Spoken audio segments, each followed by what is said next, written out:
الحمد لله نحمده ونستعينه ونستغفره ونؤمن به ونتوكل عليه ونعوذ بالله من شرور أنفسنا ومن سيئات أعمالنا من يهده الله فلا مضل له ومن يضلل فلا هادي له ونشهد أن لا إله إلا الله وأن محمدا عبده ورسوله أما بعد فقد قال الله تبارك وتعالى في كلامه المجيد وفرقانه الحميد أعوذ بالله من الشيطان الرجيم بسم الله الرحمن الرحيم إن الله وملائكته يصلون على النبي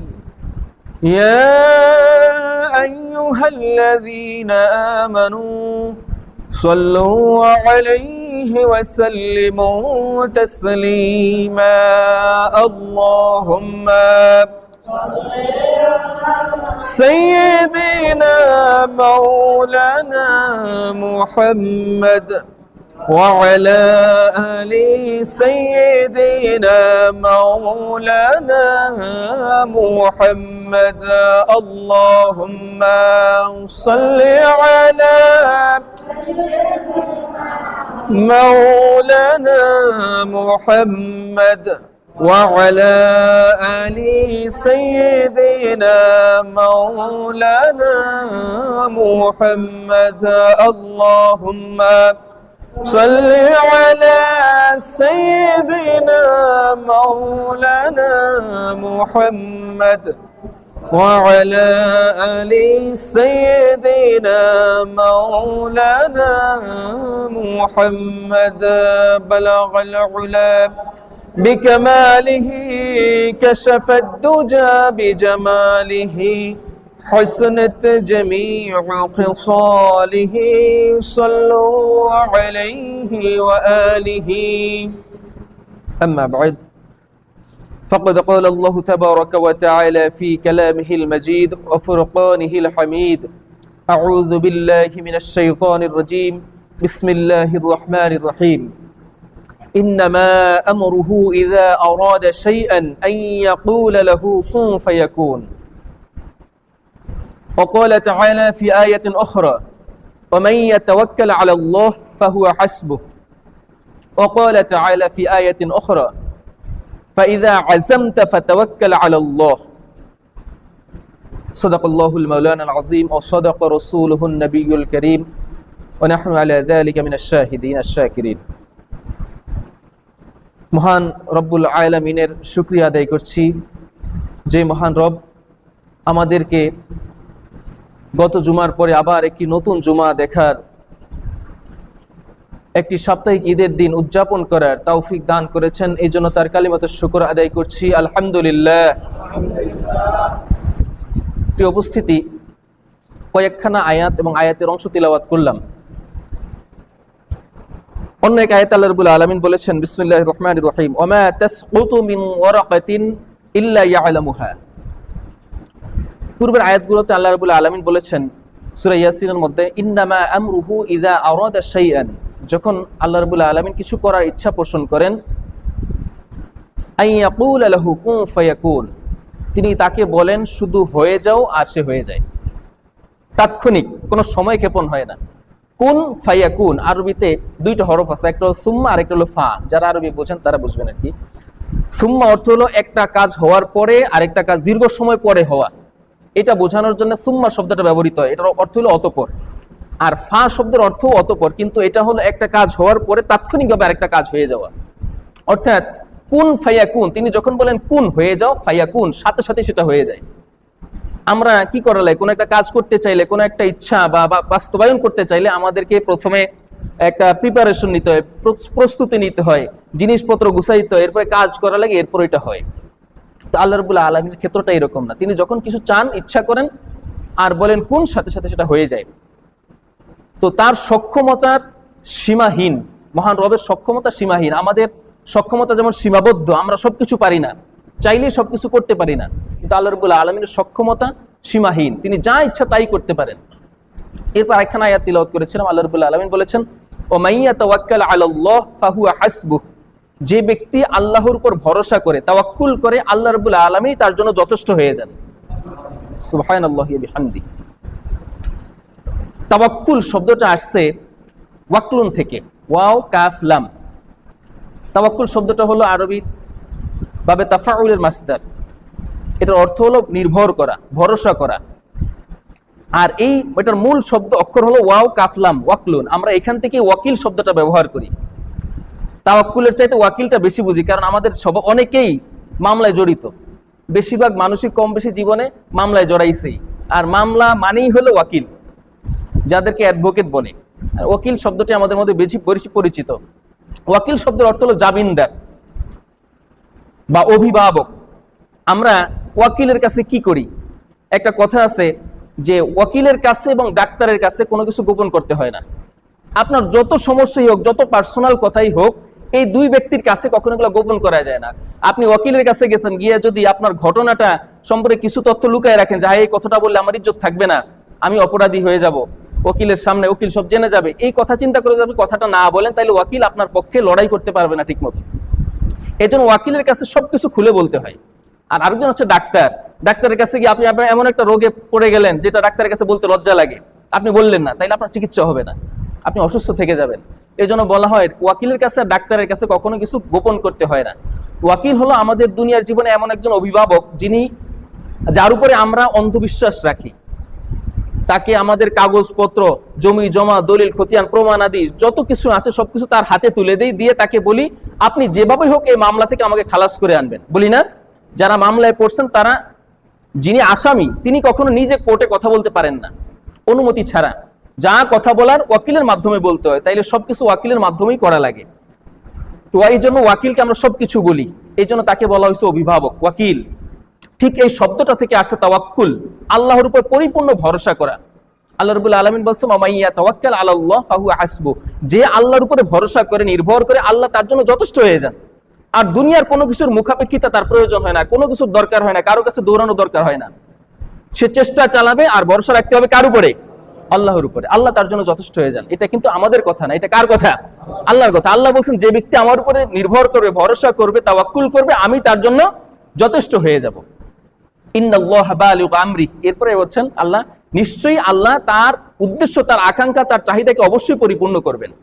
সুবহানাল্লাহি ওয়া বিহামদিহি।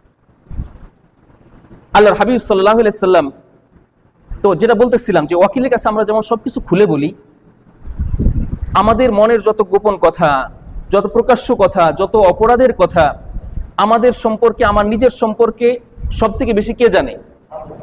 আল্লাহ জানেন। আর আমি কি করেছি এটা আমি জানি। আমার আশেপাশে অনেক বিষয় আছে যেগুলো আশেপাশে কেউ জানে না, স্ত্রী জানে। আবার এমন বিষয় আছে যেগুলো স্ত্রীও জানে না, কেবলমাত্র আমি জানি। আমি কি অপরাধ করেছি, আমি কি পাপ করেছি, আর কেউ জানে না, কেউ দেখে নেই, একমাত্র আল্লাহ ছাড়া। তো আমি জানি আমার সম্পর্কে যে আমি কি অপরাধ করেছি, আমি কি ভুল করেছি, আমি কি খারাপ কাজ করেছি, কি সগীরা গুনাহ কবিরা গুনাহ করেছি, কার কি ক্ষতি করেছি, কেউ না দেখলেও এটা আল্লাহ দেখছেন। আর জানে কে? আমি জানি। সুতরাং এই সব কিছু মিলিয়ে আল্লাহর কাছে সারেন্ডার করতে হবে। তাওয়াক্কুল মানে আপনি যেমন ওই যে ওয়াকিলের কাছে সবকিছু সঁপে দেন, একেবারে তার হাতে তুলে দেন, ভাই সবকিছু দিয়ে দিলাম, আপনি এবার যেভাবে হোক আমাকে মামলা থেকে খারিজ করে নিয়ে আসবেন। ঠিক একইভাবে তাওয়াক্কুলও আল্লাহর উপরে এইভাবে করতে হবে। এরকম না যে আল্লাহর উপরে তাওয়াক্কুল করলাম আর মানুষের কাছে গিয়ে হাত পাতলাম, মানুষের উপরে ভরসা করলাম, এরকমটা না। পরিপূর্ণ ভরসা রাখতে হবে কার উপরে? আল্লাহর উপরে। বাকি চেষ্টা আমাদের চালিয়ে যেতে হবে। আল্লাহর হাবিব সাল্লাল্লাহু আলাইহি সাল্লাম বলেছেন আস-সা'য়ু মিন্না ওয়াল ইতমামু মিনাল্লাহ, চেষ্টা হবে আমাদের পক্ষ থেকে, ওয়াল ইতমামু মিনাল্লাহ, আর পরিপূর্ণতার মালিক কে? আল্লাহ। পরিপূর্ণতা দিবেন আল্লাহ। তবে এরকম না যে চেষ্টা না করে বসে থাকবো আর আল্লাহর উপরে ভরসা করবো। এক সাহাবী, তিরমিজি শরীফের হাদিসে আসছে, এক সাহাবী আল্লাহর হাবিব সাল্লাল্লাহু আলাইহি সাল্লামকে জিজ্ঞেস করলেন, ইয়া রাসূলুল্লাহ, আমি আমার উট ছেড়ে দিয়ে আল্লাহর উপর ভরসা করবো না উট বেঁধে রেখে তারপর ভরসা করতে হবে? আল্লাহর হাবিব সাল্লাল্লাহু আলাইহি সাল্লাম বললেন যে উট বেঁধে রেখে তারপরে আল্লাহর উপর ভরসা করতে হবে। আর আমি যদি উট ছেড়ে দেই, উট কি আমার গোয়ালের মধ্যে থাকবে? চলে যাবে। যে কেউ এটাকে হরণ করে নিয়ে যেতে পারে, যে কেউ এটাকে জবাই করে খাইয়ে ফেলাইতে পারে না? এই জন্য আগে উট আমার আস্থা বলে বাঁধতে হবে, বাঁধার পরে আল্লাহর উপর ভরসা করতে হবে। আল্লাহ আমি এটা বেঁধে রেখে আসছি, এবার এটা হেফাজতের দায়িত্ব আপনার হাতে। একটা ছেলে পরীক্ষা দিবে, এখন সে পরীক্ষার খাতায় কিছুই লেখলো না, সে যদি আল্লাহর উপরে ভরসা করে, আল্লাহ কি তাকে পাস করাই দিবেন? আগে তার যতটুকু সাধ্য এবং চেষ্টা আছে এতটুকু দিয়ে তাকে পরীক্ষা লিখতে হবে, এরপরে খাতা জমা দিতে হবে, এরপর আল্লাহর উপরে ভরসা করতে হবে যে আল্লাহ আমার যতটুকু চেষ্টা ছিল, পড়াশোনা করেছি, পরীক্ষা ভালোভাবে লেখার চেষ্টা করেছি, এবার রেজাল্টের মালিক কে? আল্লাহ। এরপর আল্লাহর উপর ছেড়ে দিতে হবে যে আল্লাহ আমাকে ভালো রেজাল্ট দান করেন। বুঝা গেল? তো আল্লাহ হাবিব সাল্লাল্লাহু আলাইহি ওয়াসাল্লাম বলছেন আগে উট বাঁধতে হবে, এরপর তোমার আল্লাহর উপর ভরসা করতে হবে। কারণ উট বাঁধছি বলেই যে উটটা এখানে সহি সালামতে থাকবে এই গ্যারান্টি নাই। একটা ছেলে ভালো পরীক্ষা দিছে বলেই যে সে ফার্স্ট ক্লাস পাবে এরকম গ্যারান্টি, অনেক ভালো ছাত্র এ প্লাস পায় না, ফার্স্ট ক্লাস পায় না, আল্লাহ দেন না। আবার অনেক দুর্বল ছাত্র, একেবারেই দুর্বল ছাত্র, সে এ প্লাস পেয়ে যায়, ফার্স্ট ক্লাস পেয়ে যায়। কিভাবে? আল্লাহর উপর ভরসার কারণে। আর এটার মালিক কে? আল্লাহ। ভালো পরীক্ষা দিলেই ভালো রেজাল্ট হয় না, প্রকৃত রেজাল্টের মালিক কে? আল্লাহ। এটা আল্লাহ দিবেন। এই জন্য আল্লাহর উপরে পরিপূর্ণ ভরসা রাখতে হবে। সবকিছু অন্তরের ভেতর বাইরে সবকিছু আল্লাহর কাছে সঁপে দিতে হবে যে আল্লাহ আমার দ্বারা এটা এটা হয়েছে, আমি এই কাজটা করতেছি, এই প্ল্যান নিয়েছি, আপনার হাবিবের অনুসরণ করে, আপনার আদেশের অনুগত হয়ে আমি এই প্ল্যানটা করেছি, আল্লাহ আপনি এটা সফলতা দান করেন। এই চেষ্টাটা, এই তাওয়াক্কুল রাখতে হবে কার উপরে? আল্লাহর উপরে। সমস্ত নবী আম্বিয়া কেরাম আল্লাহর উপরে ভরসা করতেন। আল্লাহ বলেছেন আলাল্লাহি ফালিয়াতাওয়াক্কালিল মুমিনুন, আল্লাহর উপরেই মুমিনের ভরসা করা উচিত, মানুষের উপরে না। আমরা ক্ষমতার লোভে মানুষের উপরে ভরসা করি, নির্ভর করি। মানুষ আমাকে নেতা নেতৃত্ব নির্বাচন করে নিয়ে যাবে, মানুষ ভোট না দিলে আমি নেতৃত্বে যেতে পারবো না। এই যে কলুষিত চিন্তা, এই যে ফিসকি চিন্তা, পাপাচারী চিন্তা, এটার কারণেই আমরা ক্ষমতা যাইতে পারি না, ভালো মানুষ ক্ষমতা আসতে পারে না। ভালো মানুষের বিশ্বাসে তাওয়াক্কুলের মধ্যে গলদ থাকার কারণে ভালো মানুষ ক্ষমতা যাইতে পারে না। আসলে আমরা যে গণতন্ত্রে বিশ্বাস করি, গণতন্ত্র পন্থাটাই এরকম, যেখানে মানুষের উপরে ভরসা করেই চলতে হয়। এই জন্য গণতন্ত্রকে কুফরি মতবাদ বলা হয়েছে। মানুষের উপরে ভরসা করতে হবে। দেখেন আমাদের দেশে 5% হিন্দু, অমুসলিম, তাদের কাছে গিয়ে কিভাবে আমাদের তোয়াজ করতে হবে, দল মত নির্বিশেষে সবাই যায় তাদের কাছে। বিএনপি বলেন, আওয়ামী লীগ বলেন, জামাত বলেন, চরমনাই বলেন, সবাই। এতদিন শুধু আওয়ামী লীগের দেখছিলাম 17 বছর, কিন্তু এখন দেখলাম সবাই যাচ্ছে তাদের কাছে। কারণ কি? তাদের উপর ভরসা আসছে। কিন্তু আসলে ক্ষমতার মালিক কে? আল্লাহ। ক্ষমতা দিবেন কে? ভরসা রাখতে হবে আল্লাহর উপরে। আল্লাহর হাবিব সাল্লাল্লাহু আলাইহি ওয়াসাল্লাম বলেছেন লা তাসআলিল ইমারাতা ইয়া আব্দুর রহমান ইবনে সামুরা। আব্দুর রহমান ইবনে সামুরা রাদিয়াল্লাহু তাআলা আনহুকে আল্লাহর হাবিব সাল্লাল্লাহু আলাইহি ওয়াসাল্লাম বললেন, ইয়া আব্দুর রহমান ইবনে সামুরা লা তাসআলিল ইমারাতা, তুমি ক্ষমতা চেয়ে নিও না। ফাইন উতিতাহা আন মাসআলাতিন উকিলতা ইলাইহা, যদি তুমি ক্ষমতা চেয়ে নাও তাহলে ক্ষমতার ভালো মন্দ যা কিছু ঘটবে এটা তোমার উপরে বর্তাবে। আর যদি ক্ষমতা তুমি না চাও, আল্লাহ সন্তুষ্ট হয়ে তোমার কর্মকাণ্ড দেখে তোমাকে ক্ষমতা দিয়ে দেন, তাহলে তোমাকে এই ব্যাপারে সহযোগিতা করা হবে। বুঝতে পারছেন? ক্ষমতা চেয়ে নেওয়ার জিনিস না, ক্ষমতা চেয়ে না নিষেধ করেছেন আল্লাহর হাবিব সাল্লাল্লাহু আলাইহি ওয়াসাল্লাম। যদি কেউ ক্ষমতায় তাকে বসায় দেয়, এই যে 4 জন খলিফা আমাদের ছিলেন, আবু বকর, ওমর, ওসমান, আলী রাদিয়াল্লাহু তাআলা আনহুম আজমাইন, কেউ ক্ষমতা চেয়ে নেন নাই। তাদেরকে সর্বসম্মতভাবে জলিলুল কদর সাহাবী যারা ছিলেন, তারা তাদেরকে নির্বাচিত করে ক্ষমতা দিয়েছেন, কেউ ক্ষমতা চেয়ে নেন নাই। এই জন্য ক্ষমতা চাইতে হবে না। ক্ষমতার বিষয়ে যদি আমি মনে মনে চাইতে হবে কার কাছে? আল্লাহর কাছে। ক্ষমতার মালিক কে? তুইজ্জু মান তাশা ওয়া তুযিল্লু মান তাশা, তিনি যাকে ইচ্ছা সম্মানিত করেন, যাকে ইচ্ছা লাঞ্ছিত করেন। তো দেখেন আমাদের ভরসা রাখতে হবে আল্লাহর উপরে। কিন্তু আমরা দুনিয়ামুখী হওয়ার কারণে মানুষের উপর ভরসা করতে শুরু করেছি। এই জন্য আল্লাহ রাব্বুল আলামিন আমাদের ক্ষমতা দেন না। আল্লাহর হাবিব সাল্লাল্লাহু আলাইহি ওয়াসাল্লাম মক্কা থেকে যে রাতে হিজরত করলেন, তিনি বাসায় হযরত আলী রাদিয়াল্লাহু তাআলা আনহুকে রেখে গেলেন তার বিছানায়। গভীর রাতে যখন তাকে হত্যার ষড়যন্ত্র হলো, চূড়ান্ত সিদ্ধান্ত হয়ে গেল, তখন আল্লাহর হাবিব সাল্লাল্লাহু আলাইহি ওয়াসাল্লাম তার জীবন বাঁচানোর তাগিদে, ইসলামকে রক্ষা করার তাগিদে আল্লাহর নির্দেশে মক্কা ছেড়ে মদিনায় হিজরত করলেন।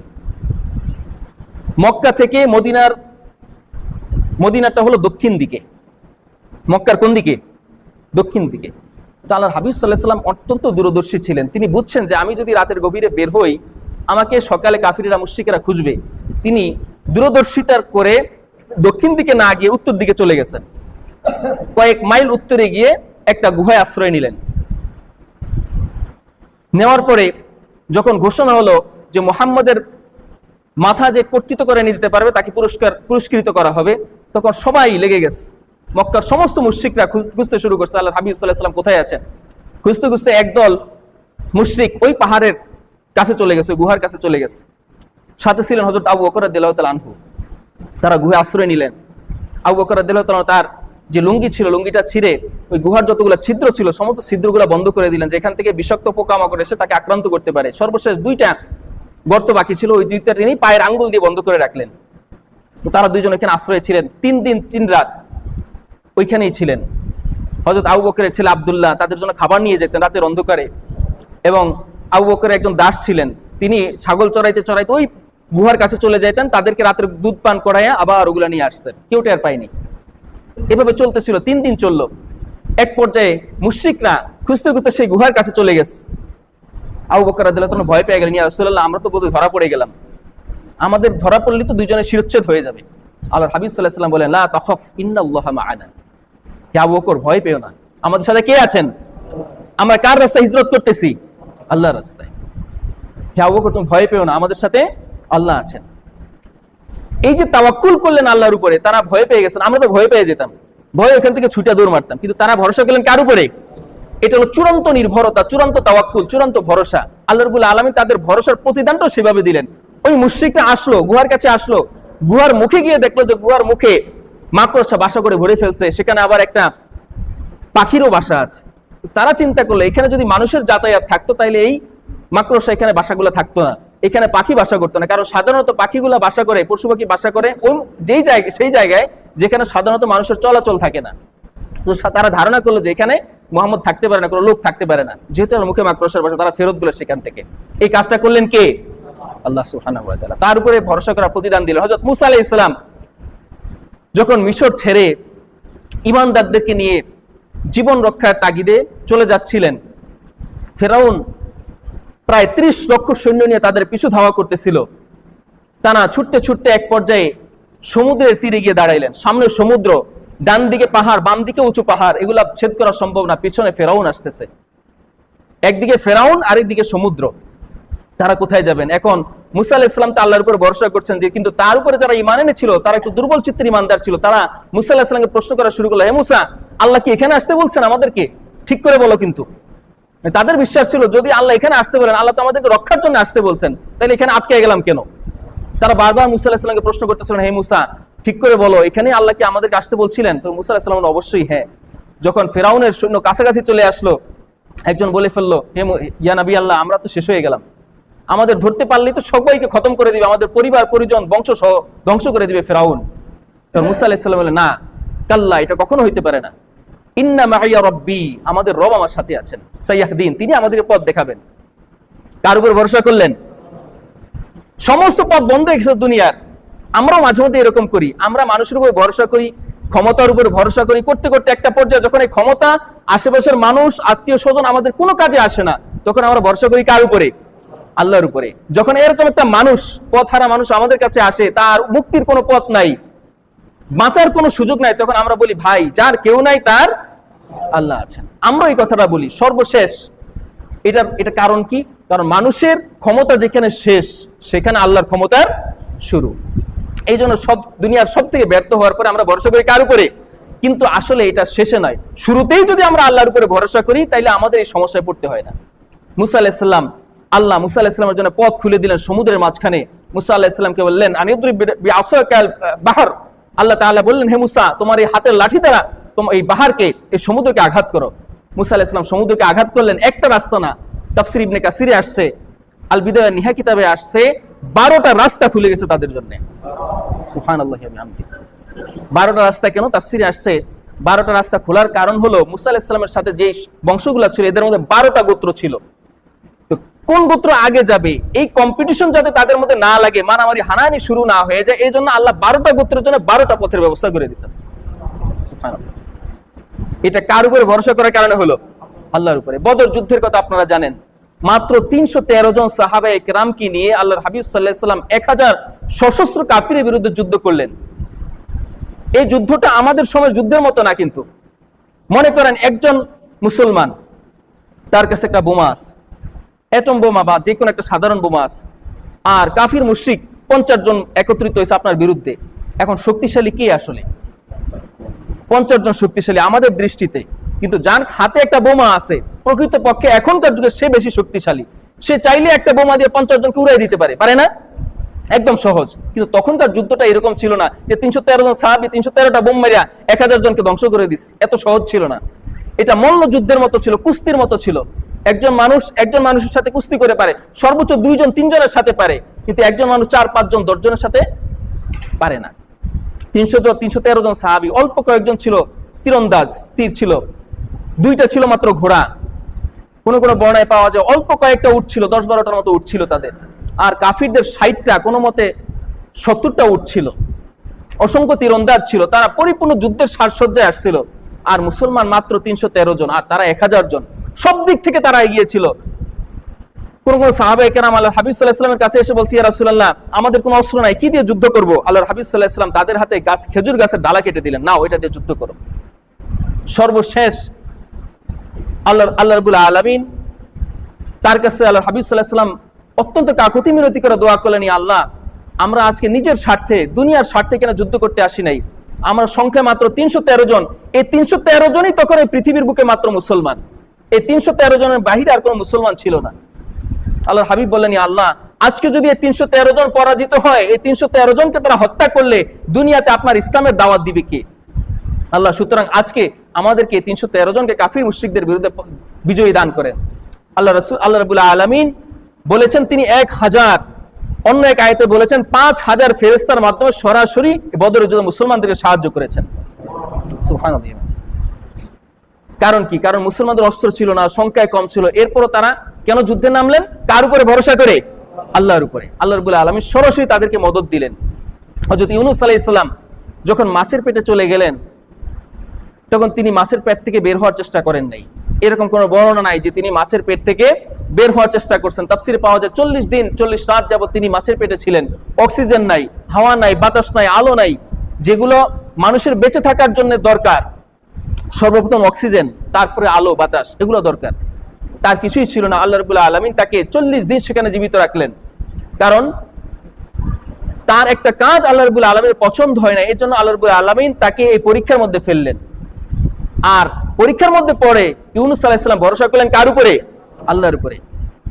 লা ইলাহা ইল্লা আনতা সুবহানাকা ইন্নী কুনতু মিনাজ জালিমিন। তিনি বললেন, লা ইলাহা ইল্লা আনতা, হে আল্লাহ, আপনি ছাড়া কোনো ইলাহ নাই, ইবাদতের যোগ্য, ক্ষমতাধর আর কোনো ইলাহ নাই। সুবহানাকা, আপনি পবিত্র, আপনার পবিত্রতা বর্ণনা করছি। ইন্নী কুনতু মিনাজ জালিমিন, আমি একজন জালিম। আল্লাহ, আমি একজন জালিম।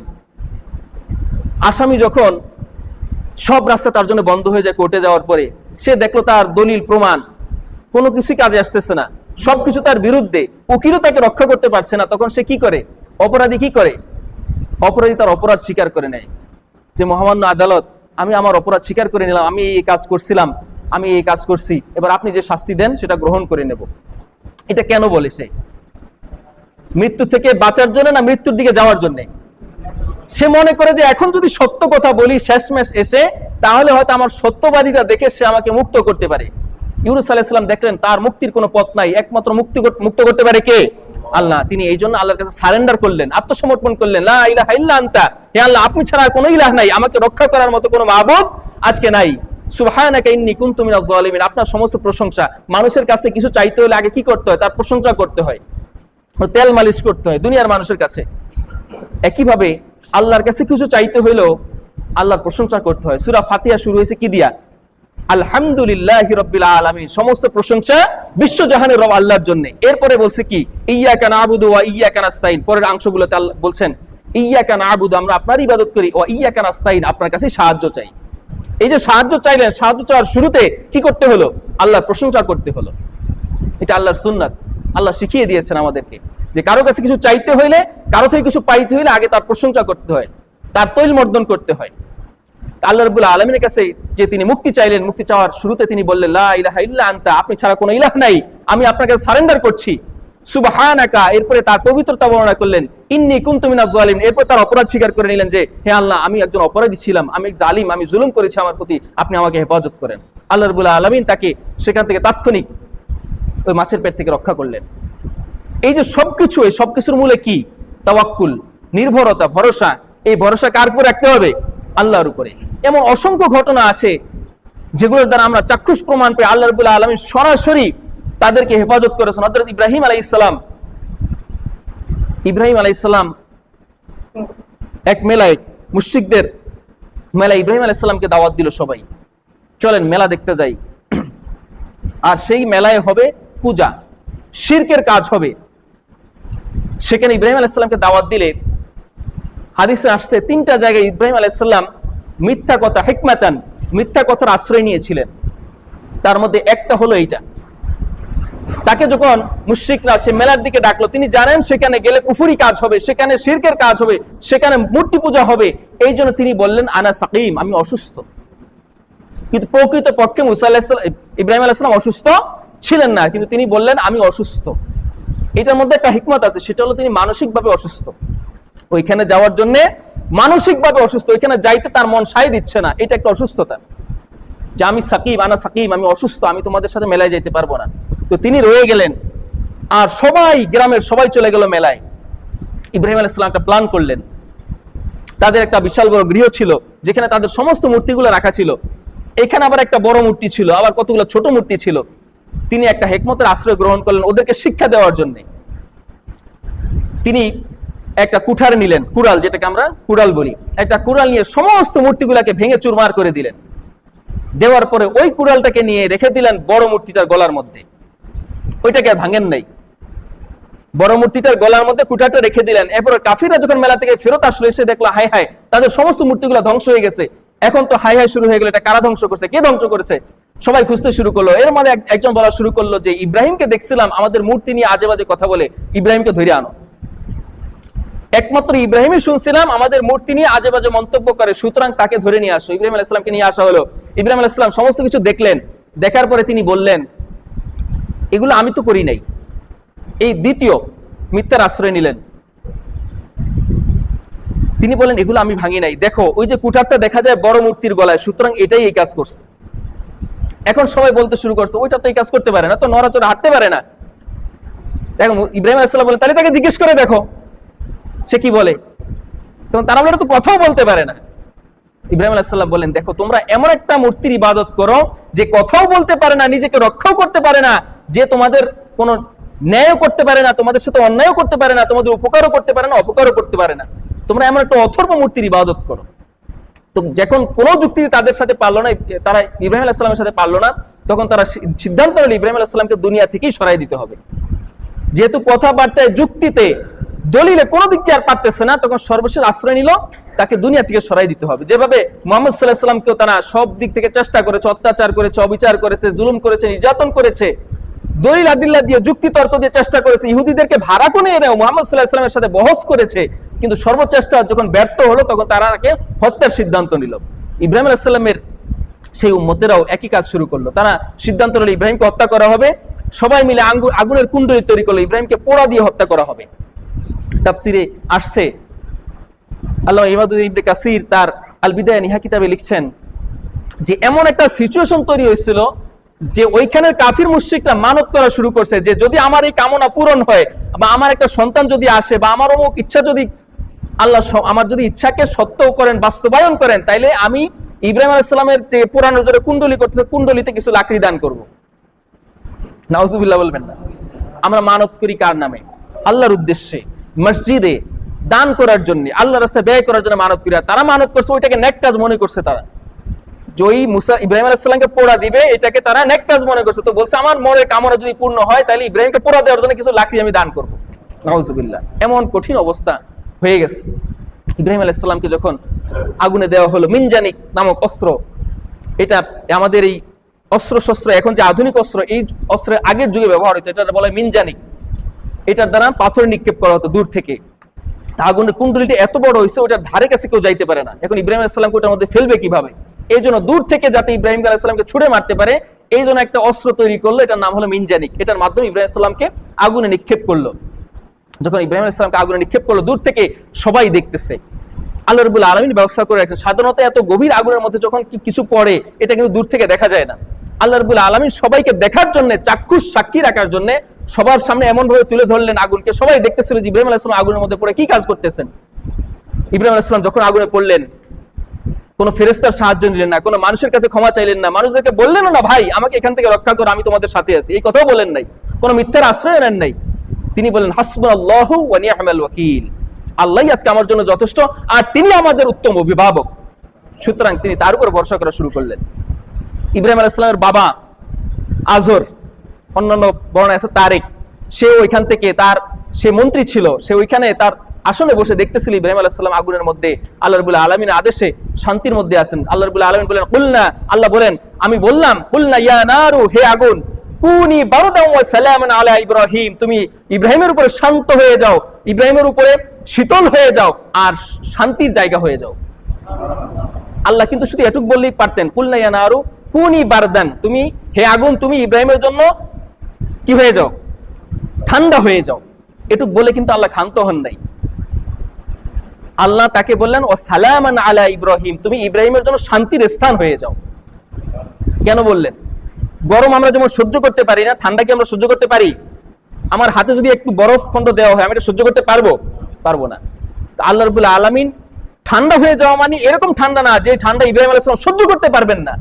এজন্য আল্লাহ আবার বলে দিলেন, কুনি বারদান ওয়া সালামান আলা ইব্রাহিম, তুমি এত ঠান্ডা হয়ো না যে আমার ইব্রাহিমের কষ্ট হয়। সুবহানাল্লাহ, সুবহানাল্লাহ। আবার বলে দিলেন তুমি শান্ত হয়ে যাও, শান্তির জায়গা হয়ে যাও। ইব্রাহিম আলাইহিস সালামের বাবা তারেক মুশরিক ছিল, সে দাঁড়ায় দাঁড়ায় দেখতেছিল আর বলতেছিল, হে ইব্রাহিম, নি'মার রব্বু রব্বুকা ইয়া ইব্রাহিম, সে ওইখানে দাঁড়ায় দাঁড়ায় বলতেছিল, হে ইব্রাহিম, তোমার রব কতই না শ্রেষ্ঠ, তোমার রব কতই না শ্রেষ্ঠ, কতই না উত্তম রব তোমার, তোমাকে এই কঠিন আগুনের মধ্যেও তোমাকে শান্তির স্থানে বসায় রাখছেন, জান্নাতের মধ্যে বসায় রাখছেন। তিনিও স্বীকার করছেন। ইব্রাহিমের বাবা মুশরিক ছিল, কট্টর মুশরিক ছিল, মন্ত্রী ছিল ফেরাউনের, নিজে মূর্তি তৈরি করে বাজারে বিক্রি করত। এমন একটা কট্টর মুশরিকও যখন ইব্রাহিমের এই অবস্থা দেখলো, তখন সে বলা শুরু করে, হে ইব্রাহিম, তোমার রব কতই না শ্রেষ্ঠ, তোমাকে এত আগুনের মধ্যে, প্রজ্বলিত আগুনের মধ্যে শান্তিতে রাখছেন। কারণ তিনি কার উপর ভরসা করছেন? আল্লাহর উপরে। এই জন্য আমাদের দুনিয়ার মানুষের কাছে দেখেন, এই যে ইব্রাহিম আলাইহিস সালামকে ডাকা হয়েছিল শিরকের জন্য, শিরকটা এত জঘন্য পাপ, ওইখানে ওইটা করা তো নিষেধই, আর ওইখানে যাওয়াও নিষেধ, ওইখানে যাওয়াও হারাম। কোন মুসলমান ওইখানে, ইমানদার কোন মুসলমান ওইখানে যাইতে পারে না। ইব্রাহিম আলাইহিস সালাম একজন নবী হয়ে মিথ্যার আশ্রয় নিলেন কেন? কারণ মিথ্যার চাইতে ভয়াবহ পাপ হলো শিরক করা।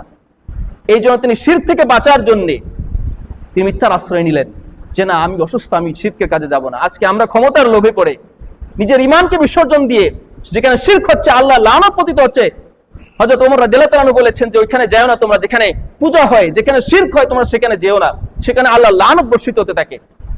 সেখানে যাচ্ছি আমাদের ক্ষমতার লোভে। আমরা তাওয়াক্কুল করা, ভরসা করা শুরু করছি মানুষের উপরে। মনে রাখবেন, আমরা অসুস্থ হলে কার কাছে যাই? ডাক্তারের কাছে যাই।